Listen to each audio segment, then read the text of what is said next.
what are ratios and rates? Both are really fractions. For example, if I have 9 divided by 12, I call that the ratio of 9 and 12.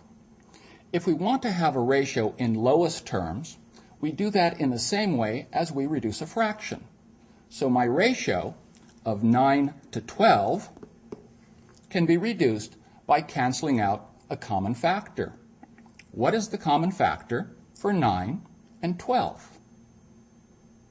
The common factor is 3.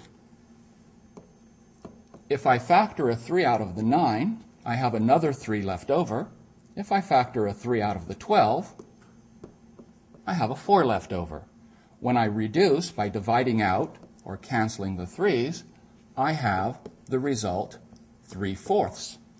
I can call that the ratio of 3 and 4, which turns out to be equal to the ratio of 9 and 12. Ratios are forms of fractions. A rate is a ratio or a fraction that we use sometimes to measure how things are changing. For example, if I tell you that I traveled 180 miles and I did it in 3 hours, I can express that as a rate. It looks like a ratio or a fraction. 180 miles over 3 hours. That's the rate at which I traveled 180 miles in 3 hours. This is a ratio or a rate that we can reduce, just as we would reduce any fraction.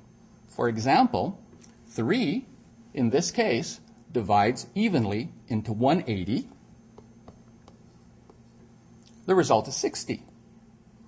What am I going to do with the units, miles and hours? You already know that when you travel a certain distance in a certain amount of time, we're talking about speed. We get units of speed, or velocity, and in this case we have miles per hour.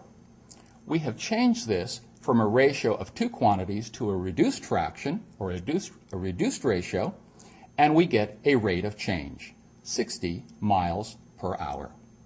Now you know something about how we use ratios and rates.